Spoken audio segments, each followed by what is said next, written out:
சங்கீதம் 74:20-21.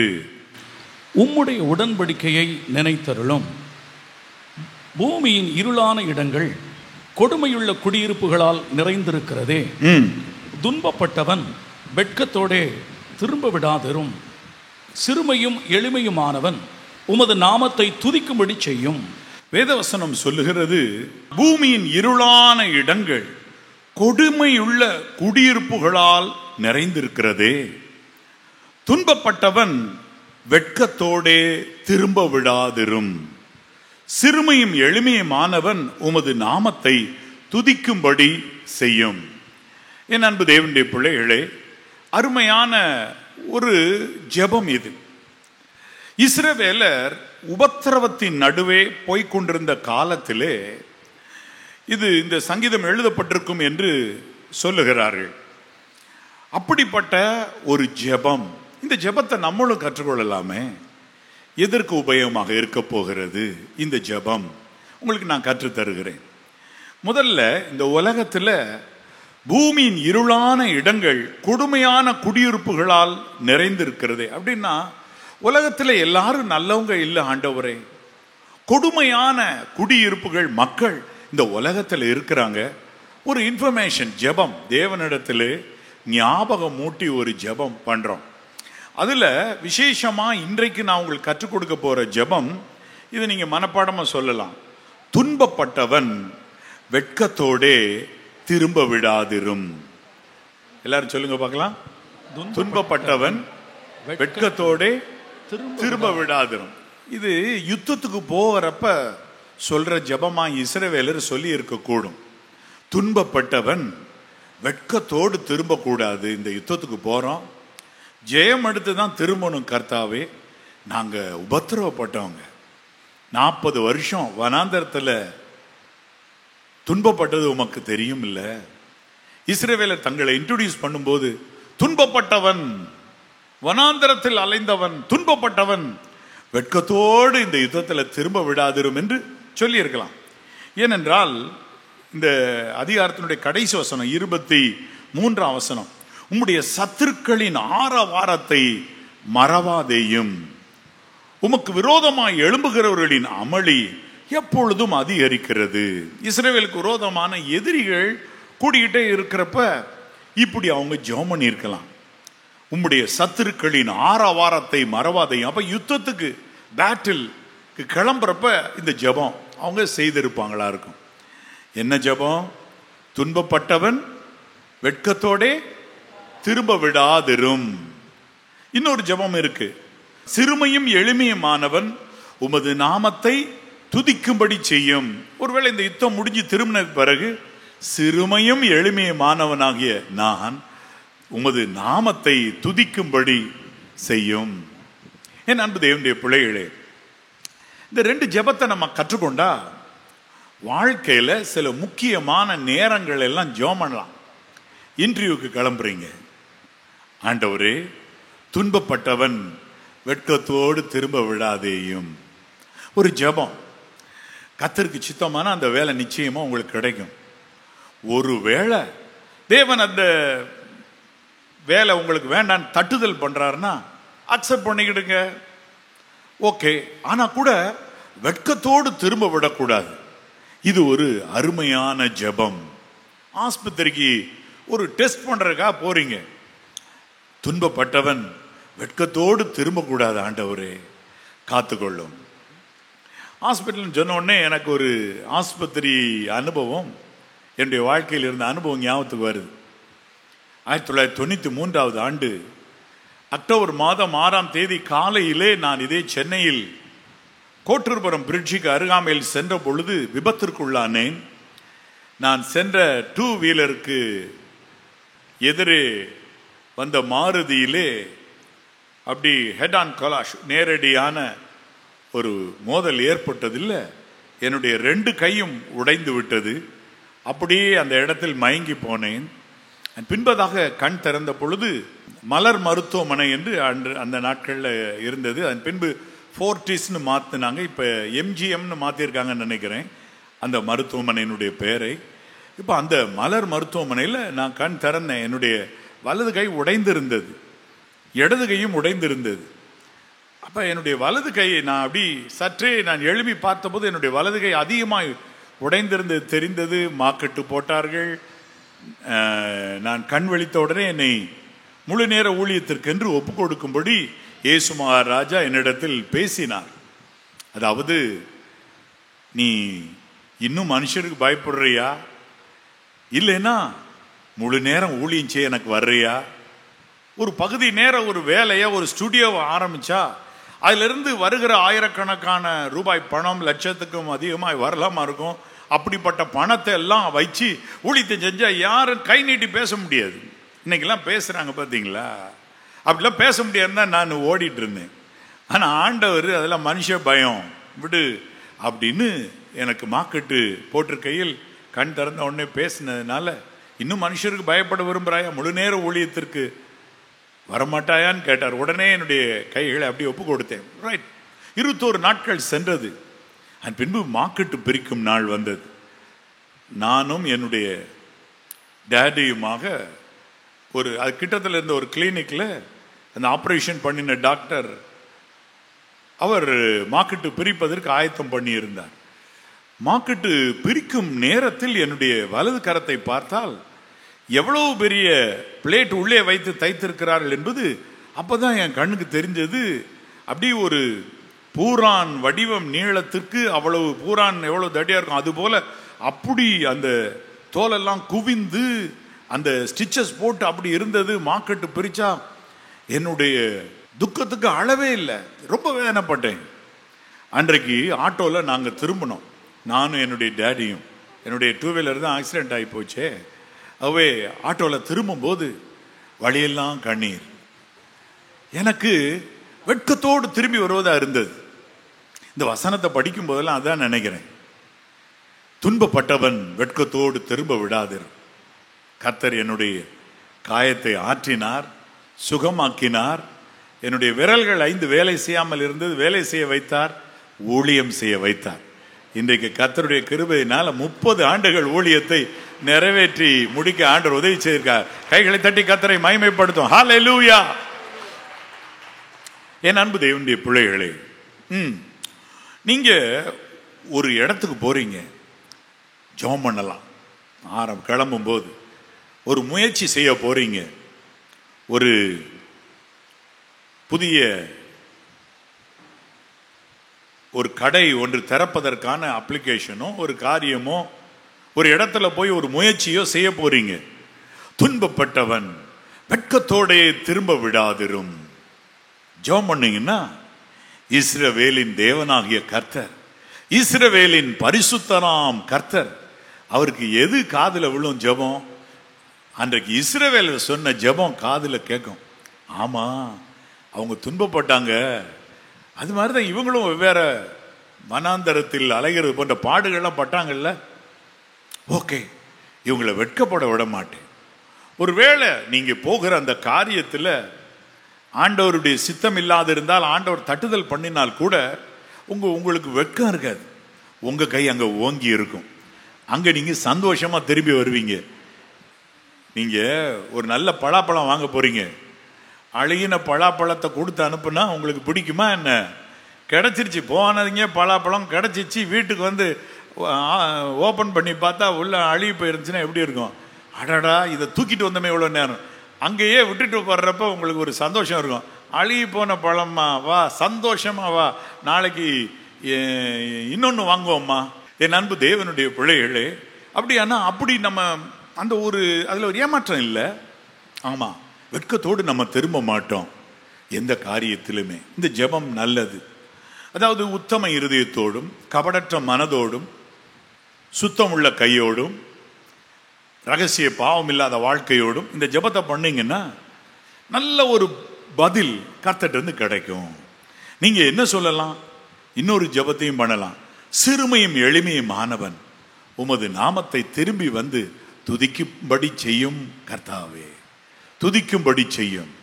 என் அன்பு தேவனுடைய பிள்ளைகளே, ஆமா, சிறுமையும் எளிமையுமானவர். இப்ப இந்த இன்ட்ரடக்ஷனே 3 ஆங்கிள் நம்மை தாழ்த்தி தேவ சமூகத்தில் நம்முடைய பாடுகளை நினைப்பூட்டுவதா இந்த ஜெபம் இருக்கு. துன்பப்பட்டவன். ரெண்டாவது பாருங்க, சிறுமையானவன். ரெண்டாவது எளிமையுமானவன். அப்ப தேவனிடத்துல பிரேயர் பண்ண போகும்போது நம்ம காரியம் வாய்க்கணும்னா என்னைக்குமே நம்மை தாழ்த்தி தான் ஜெபிக்கணும். இல்லைன்னா நம்முடைய பாடுகளை அவருக்கு நினைப்பூட்டி சொல்லணும். நல்ல நீர் வச்சிருக்கிற ஆண்டவரே ஸ்தோத்திரம் ஸ்தோத்திரம் சொல்லி நம்ம ஜெபத்தை ஆரம்பிக்கூடாதுன்னு நினைக்கிறேன். உங்களை நல்லாவே ஆண்டவர் வச்சிருந்தாலும் என்னதான் சொல்லணும், உங்க பழைய நாட்களை எடுத்து முன்னாடி அவர் டேபிளில் வைக்கணும். இந்த ரகசியத்தை கத்துக்கிட்டுங்க. பைபிள் நமக்கு பல ரகசியம் கற்றுத்தரும். சங்கீதம் 132:1 படிங்களேன். அங்க என்ன எழுதப்பட்டிருக்கிறது பார்க்கலாம். சங்கீதம் 132:1. கர்த்தாவே தாவீதையும் அவனுடைய சகல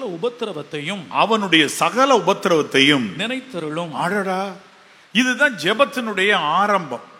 அப்ப தாவீதினுடைய குடும்பத்தில் ஜெபம் பண்ணாங்கன்னா என்ன ஜெபம் பண்ணுவாங்க அப்படின்னா, கர்த்தாவே தாவீதையும், எங்க தாத்தா அல்லது எங்களுடைய டாடி தாவீதையும் அவனுடைய சகல உபத்திரவத்தையும் நினைத்தருளும். தாவீதின் வீட்டில் இப்படி ஜெபம் பண்ணியிருப்பாங்க. எதுக்கு அப்படி ஜெபம் பண்ணணும்? ஃபர்ஸ்ட் ஆஃப் ஆல் அவர் பட்ட உபத்திரவம் ரொம்ப வீட்டிலே தரிக்க முடியல. சவுலால துரத்தப்பட்டார், காட்டுக்குள்ள ஓடினார். மகன் மேல வந்து தகப்பனை கொல்லுவதற்கு ஓடி வந்தார் காட்டுக்கு. அப்பயும் காட்டுக்குள்ள ஓடி வந்தார். எப்பயுமே இப்படிப்பட்ட ஒரு வாழ்க்கை. தாவீதையும் அவனுடைய சகல உபத்திரவத்தையும் நினைத்தருளும். அதோடு நிப்பாட்டல, அவர் செஞ்ச ஒரு நல்லதை அடுத்து அந்த ஜெபத்துல நினைப்பூட்டுதலா இருக்கு பாருங்க. 2 படிங்க பிரதர். அவன், நான் கர்த்தருக்கு ஒரு இடத்தையும் யாக்கோபின் வல்லவருக்கு ஒரு வாசஸ்தலத்தையும் காணுமட்டும் என் வீடாகிய கூடாரத்தில் பிரவேசிப்பதும் இல்லை, என் படுக்கையாகிய கட்டிலின் மேல் ஏறுவதும் இல்லை, என் கண்களுக்கு நித்திரையையும் என் இமைகளுக்கு உறக்கத்தையும் வரவிடுவதும் இல்லை என்று கர்த்தருக்கு ஆணையிட்டு யாக்கோபின் வல்லவருக்கு பொருத்தனை பண்ணினான். என் அன்பு தேவனுடைய பிள்ளைகளே, அடுத்தும் பாருங்க. இதோ நாம் எப்ராத்தாவிலே அதன் செய்தியை கேட்டு வனத்தின் வெளிகளில் அதை கண்டோம் அப்படின்னு சொல்லி அழகா எழுதியிருக்கு.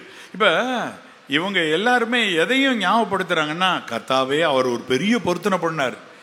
தாவீது எங்களுடைய தாத்தா அல்லாட்டா எங்க ராஜா என்ன பொருத்தனை பண்ணாரு? கர்த்தருக்கு ஒரு இடத்தையும் யாக்கோபின் வல்லவருக்கு ஒரு வாசஸ்தலத்தை காணும் மட்டும் என் வீடாகிய கூடாரத்தில் பிரவேசிப்பதில்லை, என் படுக்கையாகிய கட்டிலின் மேல் ஏறுவதில்லை அப்படின்லாம் பொருத்தனை பண்ணார்ல. தாவீதையும் அவனுடைய சகல உபத்திரத்தையும் நினைத்தருளும். யோசிச்சு பாருங்க. 2 காரியம். சகல உபத்திரத்தை நினைத்தருளும். அவர் பட்ட எல்லா பாடுகளையும் நினைத்தருளும். ஸ்பெஷலா கர்த்தருக்கு ஒரு ஆலயத்தை கட்டுவேன்றதுல வைராக்கியமா இருந்தார். இல்லைன்னா நான் இளைப்பாற மாட்டேன், நல்ல உறக்கம் எனக்கு கிடையாது, தூங்க மாட்டேன், இரவெல்லாம் முழிச்சு திட்டம் போட்டுக்கிட்டே தான் இருப்பேன் ஆலயத்தை கட்டுறதுலன்னு அவர் இருந்தார்ல. அதை நினைத்தருளும். அப்ப உங்களுடைய குடும்பத்திலும் நீங்க கர்த்தருக்குன்னு ஒரு ஸ்டெப் எடுத்திருப்பீங்க. ஆலயத்தை கட்டுறதுக்குன்னு ஏதாவது ஸ்டெப் எடுத்திருப்பீங்க. அதை நீங்க ஆண்டவர்கிட்ட சொல்லலாம். கர்த்தாவே, இதே போல வட இந்தியாவில் உள்ள ஒரு ஆலயத்தை கட்டுகிறதற்கு என்னால் இயன்ற காணிக்கையை கொடுத்தேனே, நினைத்தருளும். அல்லாட்டா வட இந்திய திருச்சபைகளுக்கென்று நான் மாதந்தோறும் 200 ரூபாய் கொடுத்து வருகிறேனே, 500 ரூபாய் கொடுத்து வருகிறேனே, 600 சர்ச் இருக்கு, 600 ரூபாய் மாசந்தோறும் கொடுக்கிறேன்ல, அதை நினைத்தருளும். ஆலயம் கட்டுறத சொன்னா கர்த்தருடைய அட்டென்ஷன் ஃபுல்லா இருக்குது. அதுக்கு முன்னாடி உங்க உபத்திரவத்தை சொன்னா கர்த்தருடைய அட்டென்ஷன் ஃபுல்லா இருக்குது. அப்புறம் உங்க ஜெபம் எவ்வளவு அருமையா இருக்கும். இதுதான் ரகசியமா இன்றைக்கு கற்றுக்கொள்ளுங்க. என் அன்பு தேவனுடைய பிள்ளைகளே, ஆண்டவர் எப்பயுமே சொல்றாரு, சில காரியங்களை எனக்கே நினைப்பூட்டுப்பா அப்படின்றார். என்ன நினைப்பூட்டு? வழக்காடணும், வழக்காடணும் நினைப்பூட்டு. என்ன ஆண்டவரே, நீர் எனக்கு எல்லா நன்மைகளையும் செய்து விட்டீரா, இன்றைக்கு உட்கார்ந்து ஜோபத்தில் நான் வழக்காடுறேன் அப்படின்னு சொன்னா அவருக்கு நினைப்பூட்டுதலா இருக்கும். வா ஜோ பேசு, என்ன செய்யல உனக்கு கேட்பார். அப்ப நம்ம சொல்லலாம் என்னென்ன காரியம்னு சொல்லி. வேதத்தில் வாசிங்க ஏசாயா 43:26. அப்ப தேவனை நினைப்பூட்டுகிற ஒரு வேலையை செய்யலாம்னே அவரே பெர்மிஷன் கொடுத்திருக்கிறார். படிங்க. நாம் ஒருவரோடொருவர் வழக்காடும்படி எனக்கு நினைப்பூட்டு நீ நீதிமானாக விளங்கும்படி உன் காரியத்தை சொல். எப்பா நான் என்ன சொல்றேன்னா, உன் நீதியெல்லாம் எடுத்து சொல்லு. ஒருவரோடு வழக்காடும்படி எனக்கு நினைப்பூட்டு, நான் ரெடி அப்படின்னு தேவன் சொல்றார். கர்த்தர் சொல்றார். அடடா, எப்படி அவர் சொல்றதான் செய்யறோம்னு ஒரு அடிமை போல இருக்கிறோம்னு சிலர் நினைக்கிறாங்க. இல்ல, கர்த்தர் சொல்றாரு, ஒரு வழக்காடணும்ல, வா எனக்கு நினைப்பூட்டு. எப்போ நம்ம வச்சுக்கிடலாம் அந்த டைம் ஆஃப் ஒரு வழக்காடுதல்? எப்போ வச்சுக்கிடலாம்? நீ தான் வழக்காடணும். உன் நீதியை எடுத்து சொல்லு, நான் பதில் தரேன்ப்பா. நீ நீதிமானாகும்படி உன் நீதியை எடுத்து சொல்லு, உன் காரியத்தை சொல்லு. வா, அவரை கூப்பிடுறாரு. அப்ப போயிடணும். அப்ப என்ன செய்யணும்? ஏசாயா 43:26 கூப்பிட்டே, ஆண்டவரே இதை வந்துட்டேன் அப்படின்னு ஆரம்பிச்சோன்னா என்ன அர்த்தம்? வழக்காட போறேன். அப்ப நீங்க கேட்கணும், ஆண்டவரே இப்படி எழுதி இருக்குதே, சங்கீதம் 91 இப்படி எழுதி இருக்கிறதே, ஆனா என்னுடைய குடும்பத்தில் இந்த காரியம் நிறைவேறலையே, வழக்காடணும். அப்போ உடனே நீங்க சொல்லிட்டு அமைதியா அமர்ந்திருந்தீங்கன்னா ஏதாயிலும் ஒரு தரிசனம் போல கிடைக்கும். இந்த காரியத்தை நீ கிளியர் பண்ணு அப்படின்னு கொண்டு வந்து ஒரு காரியத்தை நிப்பாட்டுவார். நீங்க பண்ணியிருப்பீங்க தெரியாம ஒரு பொருத்தனை, அதை நிறைவேற்றாம நிப்பாட்டிட்டு இருப்பீங்க. அதை நிறைவேற்று. நான் 91 சங்கீதத்தை நிறைவேற்றுறதுக்கு தடையா இருக்குப்பா. பொருத்தனை பண்ணின பின்பு யோசிக்கிறதும் பரிசுத்தமானதை விழுங்குகிறது, இதெல்லாம் தப்பா சரியான ஆயத்தம் இல்லாம பரிசுத்தமானதை விழுங்குறதெல்லாம் கண்ணியாக இருக்கும். அப்ப பொருத்தனை பண்ணிட்டு யோசிக்கிறது கண்ணியா இருக்கும். எங்கோ ஒரு சுருக்கு விழுகுது, அது வேண்டாம். அப்ப அது எப்ப ஆண்டவர் எடுத்து காட்டுறாருன்னா, நம்ம வழக்காட போய் நின்ன உடனே அவர் தன்னுடைய சார்பில் இருந்து சொல்லுவார், இந்த காரியத்தை சரி பண்ணு. ஒரு சில நேரத்தில் தரிசனம் தான் இல்லை, ஒரு நினைப்பூட்டுதல, ஒரு தாட், ஒரு எண்ணம் நமக்கு அப்படி வரும். ஆமா, இவங்களை மன்னிக்க சொல்லி ஆண்டவர் அன்னைக்கு பேசினாரே, நம்ம மன்னிக்கல.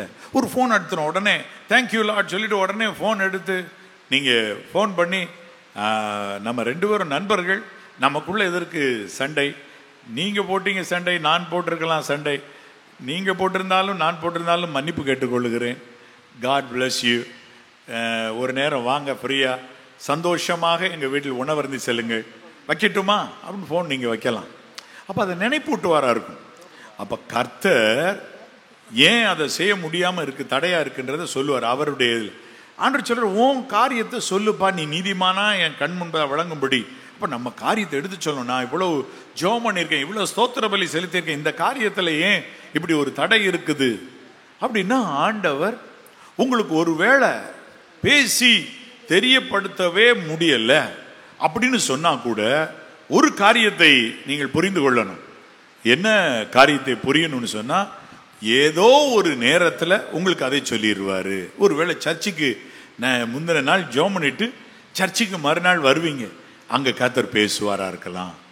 ஏதெல்லாம் டிவி போடுவீங்க, போட்டா அழகா அருமையாக டிவி மூலமா கர்த்தர் பேசுவார். ஆமென். கைகளை சொல்லுங்க பார்க்கலாம். ஹல்லேலூயா, ஹல்லேலூயா. அப்படியானால் என் அன்பு தேவனுடைய பிள்ளைகளே, உங்கள் இருதயம் கலங்காதிருப்பதாக, பயப்படாதிருப்பதாக. அப்ப நினைப்பூட்டுதலாக காரியத்தை கர்த்தர்ட்ட சொல்றதுக்கு வழக்காடும்படி போகலாம். அப்போ உட்கார்ந்துருக்க நேரத்தில் ஜென்ரலா எதெல்லாம் கேட்கணுமோ வழக்காடணும். ஆண்டவரே நீர் சொல்லி இருக்கிறீரே, நீ அநேகம் ஜாதிகளுக்கு கடன் கொடுப்பாய் அப்படி எழுதி இருக்கிறதே ஆண்டவரே. அப்ப நீங்க அது சொல்லணும், ஆண்டவர்கிட்ட அறிக்கை செய்யணும். கர்த்தருடைய பரிசுத்த நாமத்திற்கு ஸ்தோத்திரம். அப்ப நீங்க அப்படி வழக்காடணும். எழுதி இருக்கிறதே, எழுதி இருக்கிறதே, எழுதி இருக்கிறதே கேட்டுக்கிட்டே இருக்கணும். அப்ப கர்த்தர் சரி இவனுக்கு இறங்கணும்னு சொல்லி இறங்குவார். நீங்க அப்பொழுது நீதிமான அவர் கண்களில் தெரிவிங்க. இப்ப இதுக்கு அஸ்திபாரம் எங்க இருக்குது? முதல்ல எடுத்தோடனே சொன்ன ஜெபம், பரமனில் இருக்கிற எங்கள் பிதாவே உடைய நாம் பரிசுத்தப்படுவதாக. இதோ இப்ப நம்ம இடத்துல விண்ணப்பத்தை ஏறெடுக்கிறேன். துன்பப்பட்டவன் வெட்கத்தோடே திரும்ப விடாதேயும். சிறுமையும் எளிமையுமானவனாகிய நான் உமது நாமத்தை துதிக்கும்படி செய்யும். என்ன வசனத்தை மனப்பாடம் பண்ணிட்டீங்களா இல்லையா? எல்லாரும் சொல்லுவோமா? சங்கீதம் 74:21. துன்பப்பட்டவன் வெட்கத்தோடே திரும்ப விடாதிரும், சிறுமையும் எளிமையுமானவன் உமது நாமத்தை துதிக்கும்படி செய்யும். ஆமென் சொல்லுங்க பார்க்கலாம். ஆமென், ஹல்லேலூயா. அப்படியானா நீங்க ஒன்று புரிந்து கொள்ளுங்க, இவ்விதமாக இந்த ஜெபத்தை சொல்லிட்டு நீங்க அடுத்த நினைப்பூட்டுதலா உங்க உபத்திரவங்களை குறித்தும் நீங்கள் கர்த்தருக்கு முன்பதாக ஆலயத்தின் திருப்பணிகளுக்கு அடுத்த காரியத்தை செய்தது குறித்தும் நீங்க சொல்லி ஜெபிக்கலாம், விண்ணப்பம் பண்ணலாம்.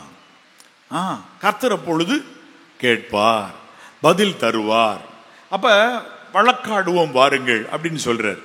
விசேஷ விதமா இன்னொரு காரியமும் கூட நினைப்பூட்டுதலா போய் நிக்குது. அது என்ன?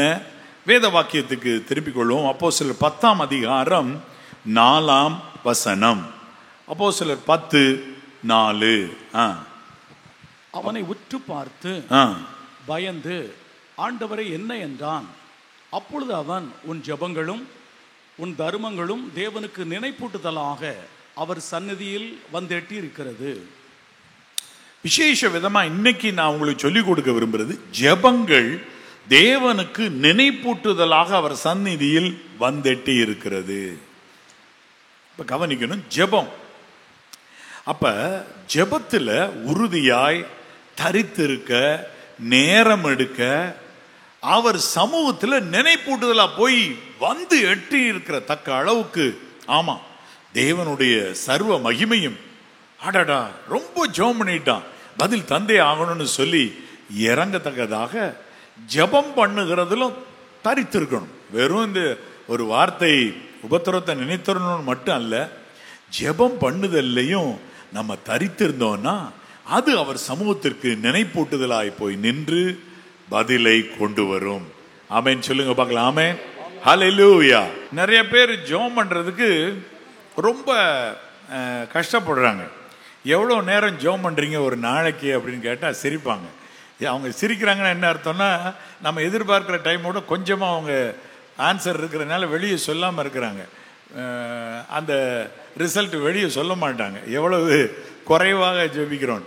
ரொம்ப திரும்ப திரும்ப கேட்டால் சொல்லுவாங்க, 5 minutes ஜெபம் பண்ணுறேன் பிரதர் அப்படின்பாங்க.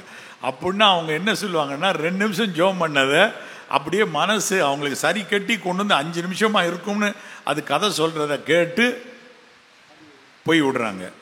நம்மகிட்ட 5 நிமிஷம் ஜெபம் பண்ணுவேன், சிலர் 15 நிமிஷம் ஜெபம் பண்ணிடுவேன் அப்படின்னு ரொம்ப நேரம் கழிச்சு சொல்கிறாங்கன்னா அது 15 நிமிஷமே அல்ல, அவ்வளோதான். அப்படிப்பட்ட ஒரு ஜெப வாழ்க்கை இல்லை. கர்த்தரோடு உலாவவும் ஜீவனுள்ள தேவன் இருக்கிறார் என்பதை கண்டுபிடிச்சிட்டா அந்த ட்ராக்ல ஓடி அவரோடைய இசைந்து இருக்கணும். கர்த்தரோடு இசைந்து இருக்கிறவன் அவரோடு ஒரே ஆவியா இருக்கிறான். அவரோடு கூட ஒன் ஸ்பிரிட்டா அப்படியே நிக்கத்தக்கவர்களா மாறிடணும். வாழ்க்கையில நன்மைன்னு ஒன்றை கண்டுபிடிச்சா அதை மறந்து ஓடும்போது தான் அறிவை உணர்த்தும் வசனம் இந்த நன்மை இருக்கு, ஏன் செய்யாம இருக்க, அல்லாவிட்ட இந்த நன்மையை நீ தேடிக்கொள், பெற்றுக்கொள் அப்படின்னு சொல்ல வேண்டியதா இருக்கு. கொரோனா நாட்கள் இருக்கு, எல்லாரும் சர்ச்சுக்கு வருவாங்க. என்னால் பாஸ்டர் அனௌன்ஸ் பண்ணுவார் தெரியுமா, எல்லாரும் மூக்குக்கு மேல் வரை மாஸ்க் போட்டு உட்காருங்க. ஏன்? எல்லாருக்கும் எல்லா விவரமும் தெரிஞ்சாலும் அந்த அறிவை உணர்த்துகிற ஒரு வசனம் வந்த உடனே, ஆமா எந்த விதத்திலையும் கிருமி உள்ள போயிடக்கூடாது, கிட்ட உட்காந்துருக்கவங்களோ யாரோன்னு சொல்லி டக்குன்னு சரி பண்றோம். அப்ப அந்த வார்த்தை வருது எதுக்கு? அவங்களுக்கு தெரிஞ்சது தான். அப்ப தெரிஞ்சதை மறக்கிற மனசு பலர்கிட்ட இருக்குது, அசட்டையா விடுற உள்ளம் இருக்குது. ஆனா தெரிஞ்ச ட்ராக்ல கால் வச்சு அப்படியே ஏறி போறதுக்கு ஒரு செட்டு மக்கள் இருக்காங்க. மந்திர தொழிலே எடுத்துக்கிட்டா அதுலயே நின்று ஏராள மாந்திரியங்களை பண்றதுக்குன்னு தீமை செய்ய புறப்படுறவங்க இருக்கிறாங்க. பலரை அழிக்க, பல தீமைகளை செய்ய, பலரை அட்டாக் பண்ண, இதுக்குன்னு பிசாசுகளை ஏவ, அதுக்குன்னு ஓடுறாங்க. தீமை செய்யறதுலேயே அது நன்மை செய்யறதில்ல, அதுல உண்மையா ஒரு செயல்பாடு இருக்குன்னு கண்டுபிடிச்சிட்டு அதுல போறாங்க. இல்ல, ஏன் இதெல்லாம் தேவன் சில விட்டு வச்சிருக்கிறாரு? இப்ப ஆவிக்குரிய உலகம்னு ஒண்ணு இருக்குன்றத மனுஷர் தெரியணுன்றதுக்காக விட்டு வச்சிருக்கலாம். ஆனா ஒன்று, யாக்கோபுக்கு விரோதமான மந்திரவாதம் இல்லை, இஸ்ரேலுக்கு விரோதமான குறி சொல்லுதல் இல்லை. ஆனா நீயோ வேற எதையும் அல்லப்பா, ஜீவனுள்ள தேவனை கண்டுபிடிச்சிட்ட, வானத்தையும் பூமியை உண்டாக்கினவரை கண்டுபிடிச்சிட்ட. அதை கண்டுபிடிச்சிட்டா கர்த்தரே எனக்கு போதும் அப்படிங்கிற அந்த ஒரு தீர்மானத்துக்கு வந்துடணும். பவுலுக்கு சொல்லப்பட்டது, என் கிருபை உனக்கு போதும், அவ்வளவுதான், விட்டுறணும்.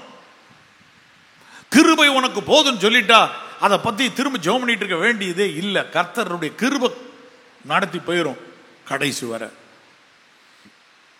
கர்த்தர் எனக்கு போதும் அப்படின்னு, அவர் ஜீவன் உள்ள தேவன் என்றும் வானத்தையும் பூமி உண்டாக்கினவர் என்பதையும் நீங்கள் ருசித்தது உண்டானால் அந்த எல்லையில எழும்புங்க. எழும்பி பிரகாசி, உன் ஒளி வந்தது. ஆமென் சொல்லுங்க பார்க்கலாம். ஆமென்.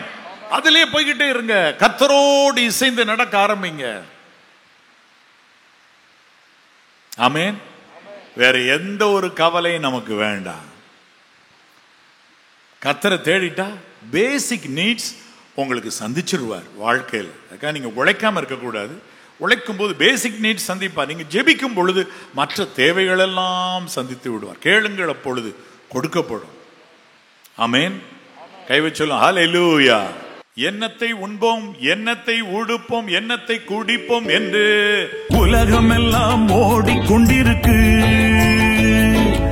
எண்ணத்தை உண்போம், எண்ணத்தை உடுப்போம், எண்ணத்தை குடிப்போம் என்று உலகமெல்லாம் ஓடிக்கொண்டிருக்கு. அஞ்ஞானி போலே நீயும் அதனை தேடாதே, கர்த்தரை தேடு, இதெல்லாம் கூட கிடைத்திடும். அஞ்ஞானி போலே நீயும் அதனை தேடாதே, கர்த்தரை தேடிடு, இதெல்லாம் கூட கிடைத்திடும். முதலாக தேவனை தேடிடு, பின்பு எல்லாம் கூட கிடைத்திடும்.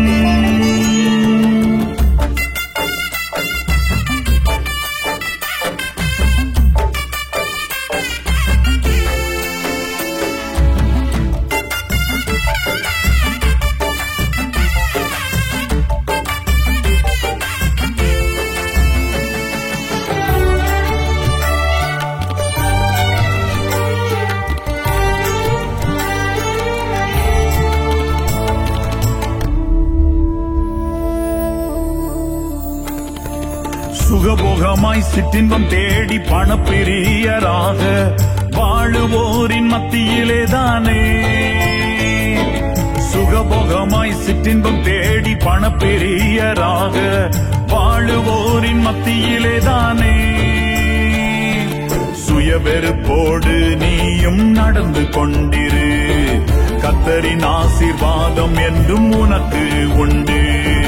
சுயவெறுப்போடு நீயும் நடந்து கொண்டிரு, கர்த்தரின் ஆசீர்வாதம் என்றும் உனக்கு உண்டு.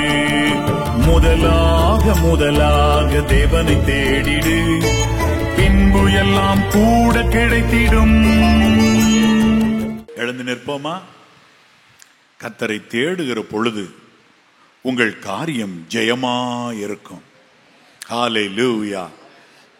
அழகா அந்த அப்போஸ்தலர் நடபடிகளில் வாசிக்கிறோம், கொர்நேலியனுடைய ஜெபம் தேவனுடைய சன்னிதானத்தில் ஏற்றிற்று. ஹல்லேலூயா. அப்ப அவர் அலட்டி இருக்கிறது பதிலை கொண்டு வந்தது. அப்ப ஒன்று புரிஞ்சுக்கிடுங்க, கர்த்தரோடு கூட உலாவுகிறதற்கு நேரமும் செலவு பண்ணணும். தாவீதுடைய உபத்திரவத்தை நினைத்தருளும், என்னுடைய உபத்திரவத்தையும் என்னுடைய சகல உபத்திரவத்தை நினைத்தருளும் சொல்லி விட்டுறது அல்ல.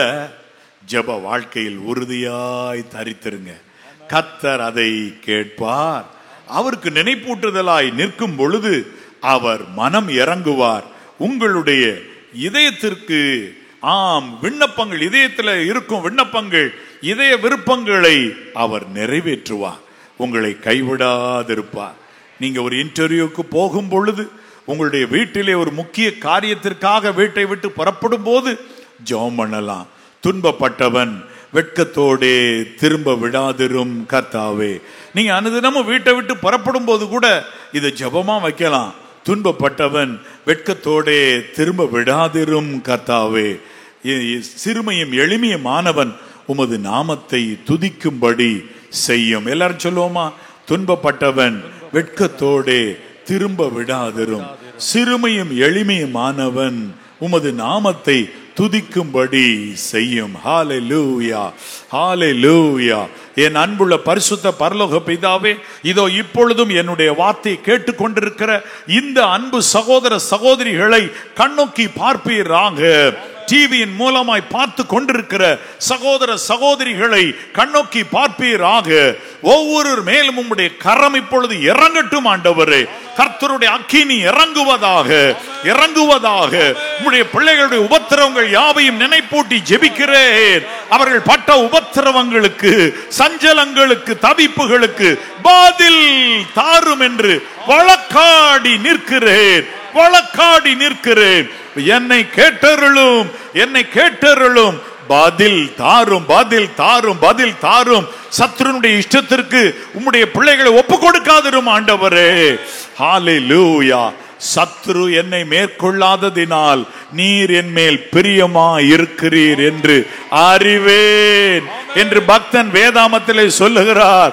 சத்துரு என்னை மேற்கொள்ளாததினால் நீர் என் மேல் பிரியமா இருக்கிறீர் என்பதை அறிவேன். பிசாசு இவர்கள் காரியத்தில் மேற்கொள்ளாம படிக்கு நீர் காக்கிறதில் இருந்து நீர் இவர்கள் மேல பிரியமா இருக்கிறீர் என்பதை நிரூபிக்கிறீர் கர்த்தாவே. பெரிய காரியங்களை செய்யும். இதோ என்னுடைய வார்த்தை கேட்டுக்கொண்டிருக்கிற இந்த அன்பு தேவனுடைய பிள்ளைகளை ஆண்டவரே, எனக்கு முன்பதாக இவ்வளவு நேரம் உட்கார்ந்து கேட்டுக்கொண்டிருந்த இந்த அன்பு தேவனுடைய பிள்ளைகளை கர்த்தருடைய கை தொடுவதாக. ஒவ்வொருவரையும் நன்மை, கிருபை அதனால் முடிசூட்டும் கர்த்தாவே. உம்முடைய பிள்ளைகளுடைய இதய விருப்பங்களை நிறைவேற்றும் கர்த்தாவே. இவருடைய ஜெபங்களுக்கு பதில் தாரும் கர்த்தாவே. அற்புதங்களை, அடையாளங்களை செய்தருளும். இவர்களுடைய வாழ்க்கையில் வெட்கத்தோடு என்றும் திரும்ப விடாதிருங்க கர்த்தாவே. உம்முடைய பிள்ளைகளுக்கு நோய் நொடி இல்லாத வாழ்க்கையை தாரும், கடன் இல்லாத வாழ்க்கையை தாரும், மனிதர்களால் உபத்திரங்கள் இல்லாத வாழ்க்கையை தாரும்.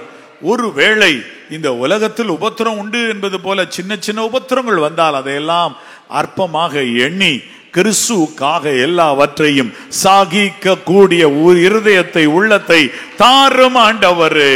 ஹல்லேலூயா. பெரிய காரியங்களை செய்யும் இயேசு ரட்சகர் நாமத்தினால் நன்றி சொல்லி மனத்தாழ்மையோடு இந்த ஜெபத்தை ஏறெடுக்கிறேன் பிதாவே. ஆமென், ஆமென். என் ஆத்துமாவே கர்த்தரை ஸ்தோத்திரி, என் முழு உள்ளமே அவருடைய பரிசுத்த நாமத்தை ஸ்தோத்திரி. என் ஆத்துமாவே கர்த்தரை ஸ்தோத்திரி, கர்த்தர் செய்த சகல உபகாரங்களை மறவாதே. ஆமென், ஆமென். துன்பப்பட்டவன் வெட்கத்தோடே திரும்ப விடாதிரும், சிறுமையும் எளிமையுமானவன் உமது நாமத்தை துதிக்கும்படி செய்யும் என்ற ஜெபத்தை மறக்காதீங்க. God bless you. God bless you.